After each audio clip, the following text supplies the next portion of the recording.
사도행전 강의 37번째 시간이자 영화로 보는 사도행전 두 번째 시간이 되겠습니다. 먼저 다시 한번 광고를 좀 드리면 꽃꽃신학, 꼬리에 꼬리를 무는 신학 다시 시작을 하는데요. 이번에는 이제 사도행전 편입니다. 사도행전 제가 이제 책을 쓰면 그 PDF로 나눠드리고 그것을 읽고 함께 이야기를 하는 그 사도행전 편인데 지금 수강 신청 받고 있고요. 아마 수요일까지 받을 것 같은데 시간은 화요일, 목요일 저녁 8시 중에서 한번 결정을 할 것 같습니다. 그래서 제일 많이 모일 수 있는 시간으로, 그래서 이때 시간이 되시는 분들은 신청해 주시면 감사하겠습니다. 우리 강 목사님에게 문자로 신청해 주시면 됩니다. 자, 지금 사도행전을 복습을 하고 있는데 성경 드라마죠. AD The Bible Continuous라는 이 시리즈를 가지고 2015년이었나요? 그 NBC에서 방송했던 이 시리즈를 가지고 하고 있는데, 뭐 당연히 이제 실화, 그러니까 성경 이야기를 바탕으로 하는데 성경 이야기만 가지고는 분량이 좀 부족하죠. 그래서 영화적 상상력이 더해져 있습니다. 성경에 없는 이야기들이 좀 포함이 되어 있는데, 그래서 이거를 신학적으로 보면 굉장히 재미가 있어요. 근데 그전에도 말씀드렸지만 이게 2015년에 부활절에 방송하고 나서 처음에 엄청 히트 쳤다가 갈수록 시청률이 뚝뚝뚝뚝 떨어져서 나중에 그 후속작이 안 나오고 있는데, 이거를 신학적으로 보면 굉장히 재미있는 요소들이 많이 있어요. 그래서 그거를 좀 짚어드리도록 하겠습니다. 우리 지난주에 했던 거의 핵심이 뭐냐? 예수님이 부활하신 후에 제자들을 가르치신 그 핵심이 뭐냐? 하나님 나라의 일을 가르쳤어요. 부활하시고 승천하시기 전까지 약 40일간 하나님 나라의 일을 계속 가르치셨습니다. 근데 그것을 열심히 듣고 난 제자들의 질문이 뭐였습니까? 실컷 하나님 나라 일 들어놓고서 그럼 주님 이스라엘 나라를 회복하심이 이때입니까? 계속 세상적인 거 생각만 하는 거예요. 하나님 나라 일을 들었는데 세상 나라를 생각하는 거죠. 그래서 이 사도행전이라는 건 어떤 책이냐? 이 제자들이 하나님 나라의 일을 실행하는 것, 액트, 제자들이 실천하는 이것들이 바로 사도행전이라는 책입니다. 그래서 그거를 조금 더 계속해서 보도록 하겠습니다. 그래서 사도행전 이 책은 그야말로 하나님 나라와 세상 나라, 이 대결, 이거를 보고 있는 것이죠. 그래서 제자들이 처음에는 예수님이 부활하셨음에도 불구하고 계속 세상 나라를 얘기하다가 결국 언제 완전히 바뀐다고 했습니까? 오순절에 성령을 체험하고 나서는 완전히 다른 사람이 되죠. 그래서 이제는 하나님 나라를 꿈꾸는 자들로 바뀌게 됩니다. 자, 그런데 이제 아까 말씀드렸듯이 이 영화에는 영화적 상상력, 성경에 없는 이야기들이 조금씩 들어가 있는데 이것을 신학적으로 분석해 보면 굉장히 재미가 있어요. 자, 예수님을 십자가에 못 박은 다음에, 로마 군인들이 십자가에 못 박은 다음에 빌라도를 한 부하가 찾아왔습니다. 이건 성경에 없는 이야기죠.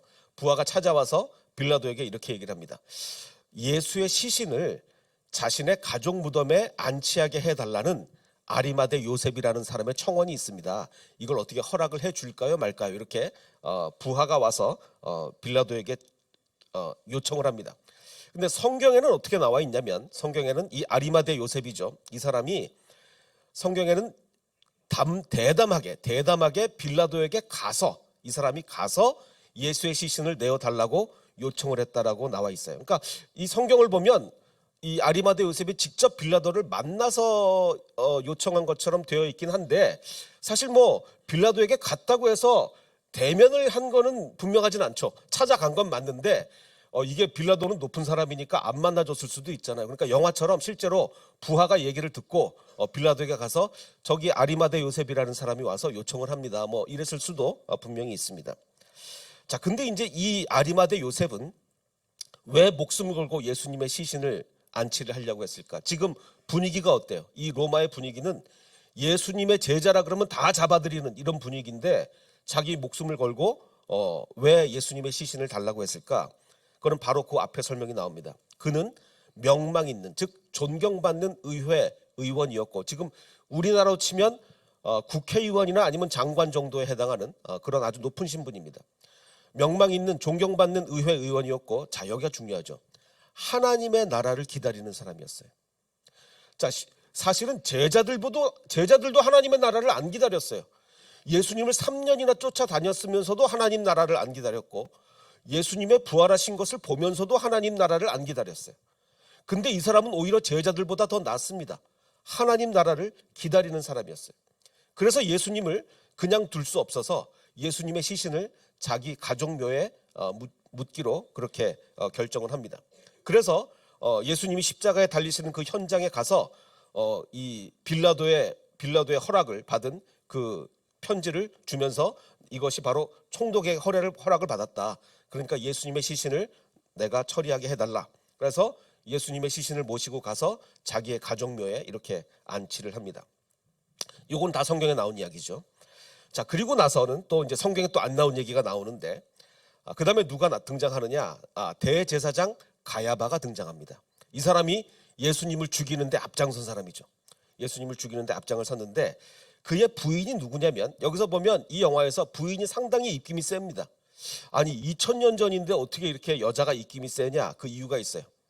이 가야바가 대제사장이 된 게 장인어른이 대제사장이기 때문에, 이전 대제사장이 이 와이프의 아버지예요. 그러니까 장인어른의 덕으로 대제사장이 됐기 때문에 이 여자가 지금 입김이 센 거예요. 그래서 이제 이 그녀의 아버지가 실세 대제사장입니다. 전직인데 실세 대제사장이에요. 자, 그래서 이제 성경에는 없지만 이 아리마대 요셉이 예수님의 시신을 안치를 하고 나서 이 가야바 대제사장을 찾아갑니다. 찾아가서 아마 약속을 했는데 좀 늦은 모양이에요. 그래서 제가 예수님의 시신을 안치하고 오느라고 좀 늦었다라고 얘기합니다.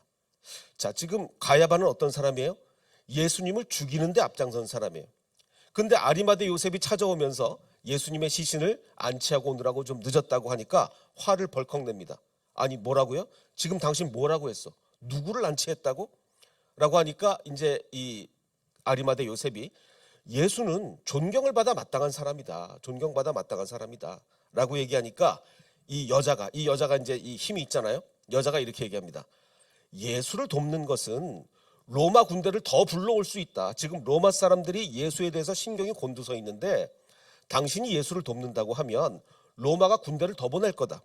로마가 군대를 증원하게 만들 수 있다라고 얘기하니까 아리마대 요셉이 그는 절대로 위협적인 사람이 아니다 라고 얘기하는데, 자, 그 다음 이 여자의 대사가 아주 중요합니다.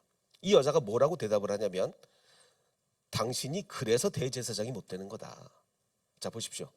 지금 이 로마 당시에 대제사장이 되려면 정말 하나님 붙잡고 하나님 열심히 믿어야 대제사장이 됩니까? 로마에 잘 보여야 대제사장이 됩니까?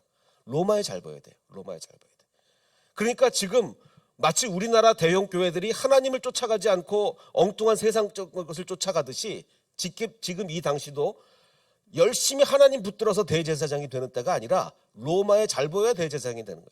그러니까 지금 이 여자는 당신이 그래서 대제사장이 못 되는 거다, 이렇게 지금 얘기를 하고 있는 거예요. 근데 지금 이 아리마대 요셉은 어떤 사람이에요? 하나님 나라를 기다리는 사람이에요. 하나님 나라를 기다리는 사람이기 때문에 세상의 성공 방식과 다르게 사는 사람이에요. 내가 비록 성공을 못하더라도, 내가 대제사장이 못 되더라도 나는 예수를 따라야 되겠다라고 생각하는 사람이 바로 이 아리마대 요셉인 거죠. 자, 그러자 이제 이 가야바가 다시 묻습니다. 그럼 도대체 예수를 어디다 묻은 거요? 라고 물으니까 이 아리마대 요셉이 우리 가족 묘지에 묻었다라고 이렇게 대답을 합니다. 자, 그러자 옆에 있던 이 여자의 머릿속에 언뜻 떠오르는 구약 성경 구절이 있었어요. 그게 어떤 구절이었냐? 이 여자의 머릿속에 이사야서 53장에 나오는 예수가 죽은 후에 부자와 함께 있었도다라는 구절이 있어요. 그 구절이 머릿속을 싹 스치고 지나가는 거예요. 왜 그럴까요? 아리마대 요셉이 굉장히 부자였거든요. 그럼 이 구약의 이사야서의 예언이 이루어지는 거예요. 예수님이 죽은 후에 부자의 무덤에 묻힌다는 이 예언이 이루어지는 거예요. 그래서 성경에 보면 마태복음에 아리마대 요셉을 소개하면서 굳이 부자라고 소개를 해요. 그 이유가 뭘까요? 아니 뭐 부자라고 얘기하는 게 뭐가 중요합니까? 중요해요. 왜? 부자라는 사실 자체가 중요한 게 아니라 이 이사야서의 예언이 이루어질 거기 때문에 그런 거예요. 그래서 굳이 소개를 부자라고 한 거죠. 그러자 이제 이 가야바는 화를 냅니다. 왜 화를 내냐면 지금 당신이 뭘 하고 있냐면 이사야서의 예언이 성취되는 것처럼 보이게 지금 하고 있다. 당신 부자인데 괜히 당신 무덤에 묻혀가지고 지금 이사야서 예언이 예수를 통해서 이루어지는 것처럼 지금 보이지 않느냐라고 화를 내고 있는 거죠. 자, 얼마나 어리석습니까? 이사야서의 예언이 이루어지는 것처럼 보이는 겁니까? 이루어지고 있는 겁니까? 이루어지고 있는데 이루어지고 있는 것처럼 보이고 있다. 당신이 지금 그렇게 만들고 있다. 이렇게 어리석은 이야기를 하고 있는 거죠. 그러면서 이 사람 뭐라고 얘기를 하냐면 예수의 가르침은 자신의 시신과 함께 썩어서 없어질 것이다. 이렇게 얘기를 합니다. 이건 정말 이 가야바가 지금 가야바가 2000년 후에 부활해서 지금 전 세계에 수십억의 인구가 예수를 믿는다고 알고 있다면 정말 기절초풍할 겁니다. 정말 모르고 하는 얘기죠. 예수님의 몸이 부활할 뿐만 아니라 그의 가르침도 부활해서 지금 2000년이 지난 우리까지 예수님을 이렇게 따르고 있는 거 아닙니까? 그래서 이 하나님의 나라를 전혀 인식하지 못하는 대제사장이에요. 지금 이 아리마대 요셉은 하나님 나라를 기다리고 있었는데 이 사람은 전혀 인식하고 있지 못하고, 그 이유가 뭐겠습니까? 이유가 하나님 나라를 기다리고 있지 않아서 그래요. 하나님 나라를 기다리고 있던 아리마대 요셉의 눈에는 예수님이 오셨을 때 예수님을 통해서 이루어지는 하나님의 나라가 보입니다. 그런데 기다리고 있지 않던 이 대제사장은 그저 자기 자리만, 로마한테 잘 보여서 자기 위치만 잘 유지하기 원했던 이 사람은 하나님 나라가 눈에 안 보이는 거예요. 제가 요즘 매주 여기 대전 예배를 마치고 서울 예배 가는데, 이제 서울 예배 지난주 특송이 있었습니다. 지난주에 아주 우리 부부 듀엣이 아주 좋은 특송을 했는데, 자, 제가 잠깐 그 한 장면 보여드릴 테니까 뭐가 잘못된 장면이 하나 있어요. 그거를 눈치를 채시는지 한번 보겠습니다. 한번 잠깐, 자, 잘못된 장면 찾아보십시오.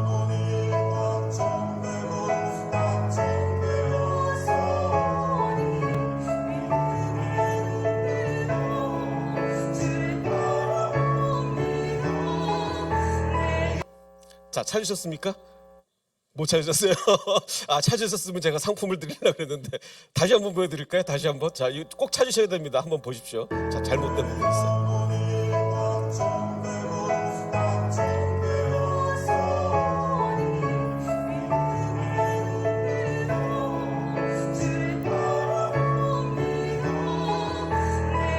찾으셨습니까?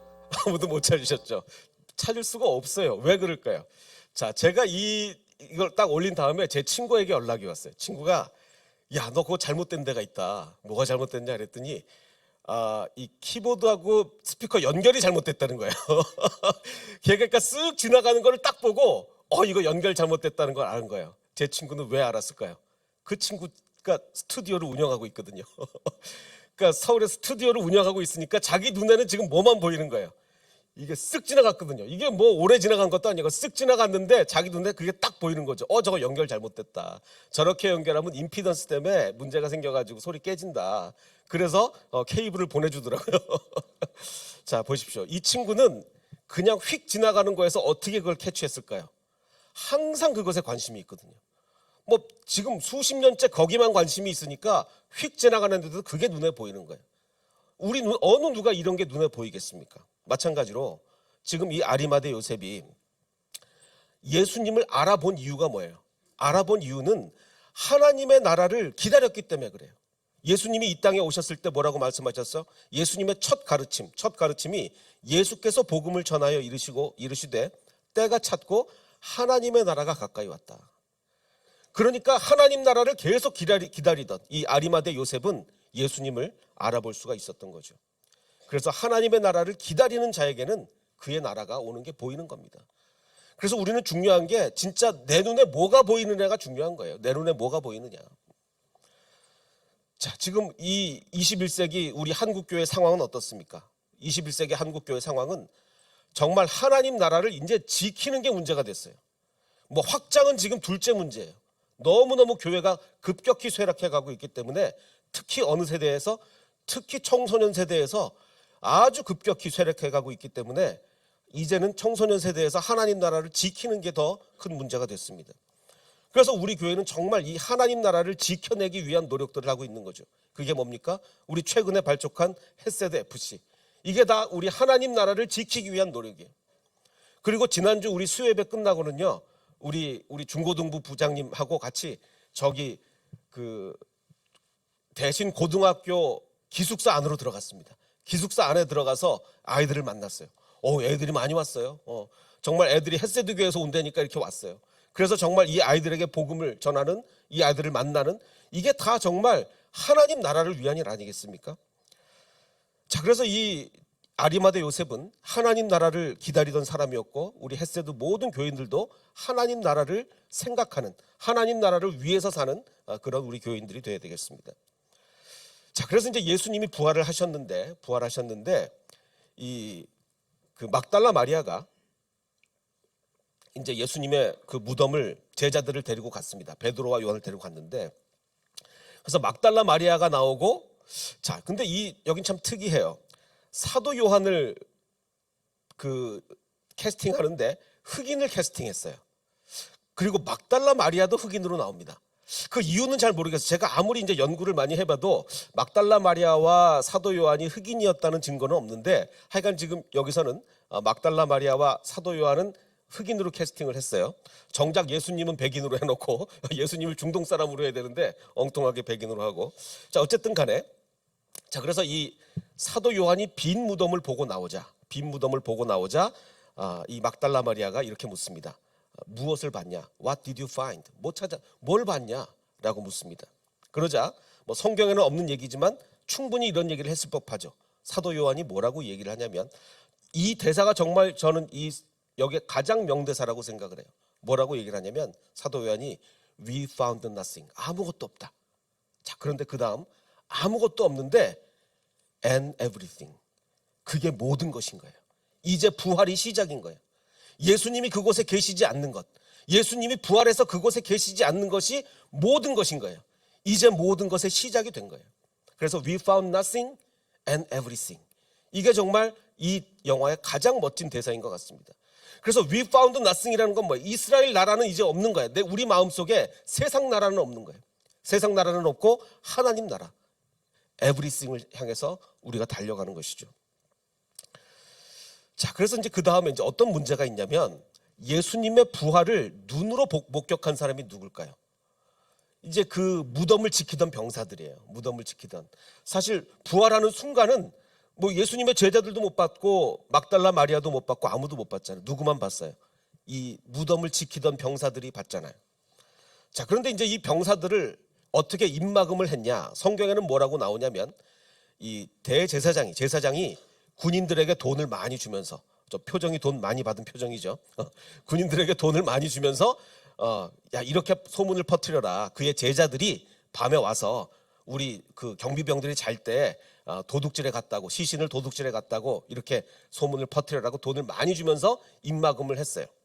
이제 성경에는 여기만 나오는데, 이 영화적 상상력으로 무엇까지 추가를 했냐면, 이 영화에는 어떤 상상을 했냐면, 거기 모이던 경비병들은 이 유대인들이 파견한 성전 경비병도 있고 로마에서 파견한 로마 군인들도 있다. 이렇게 두 가지를 가정을 한 거예요. 그래서 유대인들이 파견한 성전 경비병들은 대제사장들이 돈 줘서 입막음을 했는데, 그러면 로마 군인들은 어떻게 입막음을 했냐? 좀 이따 나옵니다. 어떻게 됐냐면, 자, 이제 예수님이 부활해서 승천하시고 이제 오순절이 왔습니다. 오순절은 굉장히 큰 명절이에요. 오순절에는 많은 순례자들이 예루살렘으로 성전으로 모여듭니다. 왜냐하면 구약 성경의 3대 명절 중에 하나인 거예요. 3대 명절은 유월절, 오순절, 초막절이죠. 그러니까 오순절이 굉장히 큰 명절이기 때문에 순례객들이 굉장히 많이 모입니다. 그럼 당연히 로마 당국에서 긴장하죠. 이스라엘 사람들이 많이 모이면 반란을 일으킬 수도 있거든요. 그러니까 명절 때만 되면 긴장을 합니다. 그래서 오순절에 뭐 성경에는 없지만 지금 누가 왔냐면 그 빌라도 총독이 왔어요. 빌라도는 누굽니까? 로마에서 파견한 사람이에요. 로마에서 유대 땅을 다스려라. 그 예루살렘과 유대 땅을 다스리라고 파견한 사람이 본디오 빌라도고, 자, 근데 이 사람은요 굉장히 유대인들과 마찰을 많이 일으켰어요. 왜냐하면 로마에서 파견을 딱 받았으면 유대인들을 잘 마음을 추스리고 이런 게 아니라 아주 강경하게 나갔어요. 파견을 받은 다음에 예루살렘으로 들어갈 때 황제의 초상이 있는 깃발을 들고 예루살렘 성전으로 들어갔어요. 이거는 기절초풍할 노릇입니다. 왜냐하면 그때 당시 로마 황제는 신으로 섬기던 사람이에요. 신. 그러니까 우상인 거예요, 황제가. 우상의 그 초상이 있는 깃발을 들고 예루살렘으로 들어갔으니 유대인들이 얼마나 크게 반발을 했겠습니까? 그러니까 계속 그 반발한 유대인들을 또 억압을 하고, 그러니까 빌라도는 유대인들하고 사이가 굉장히 안 좋았어요. 그리고 또 그때 이제 그 치안을 유지하기 위해서 누가 또 왔느냐? 저 갈릴리, 저 위쪽에 있는 갈릴리를 다스리던 헤롯 안티파스, 헤롯 대왕의 아들인 헤롯 안티파스가 또 예루살렘으로 왔습니다. 그 갈릴리 지역의 통치자예요. 근데 이제 아까 그 영화는 이제 또 어떤 상상력을 발휘하냐면, 그 로마 군인들은 어떻게 입막음을 했느냐? 이 빌라도의 특성상으로 볼 때, 빌라도가 워낙 잔인하고 좀 이렇게 과격하고 이런 사람이기 때문에 빌라도는 분명히 이 예수님의 부활을 목격한 이 군인들을 다 죽였을 것이다. 그래서 영화에서는 그 군인들 다 죽이는 것으로 이렇게 나옵니다. 자, 근데 그래서 이제 이 헤롯 안티파스랑 빌라도랑 이제 만나서 오순절을 앞두고 얘기를 하는데, 헤롯 안티파스가 이런 요구를 합니다. 오순절 축제 기간에 로마 군인들이 지금 여기 너무 많이 와 있는 것 같다. 이게 긴장 분위기를 조성한다. 사람들이 불안해한다. 그러니까 좀 병력을 최소화해 주면 좋겠다. 그러면서 하는 얘기가, 군대를 나의 성전에서 철수시켜서 나의 백성들이 편안하게 오순절을 보냈으면 좋겠다라고 얘기합니다. 왜 나의 성전이라고 얘기했을까요? 지금 이 성전을 누가 세웠을까요? 이 헤롯 안티파스의 아버지인 헤롯 대왕. 헤롯 대왕이 이 성전을 그래서 성전 이름 자체가 헤롯 성전이잖아요. 그러니까 이거 우리 아버지가 지은 성전인데, 그러니까 이 군대를 나의 성전에서 철수시켜서 나의 백성들이 좀 편안하게 오순절을 보냈으면 좋겠다라고 하니까, 이 영화에서 이 빌라도가 뭐라고 얘기를 하냐면, 당신 지금 뭐라고 그랬어?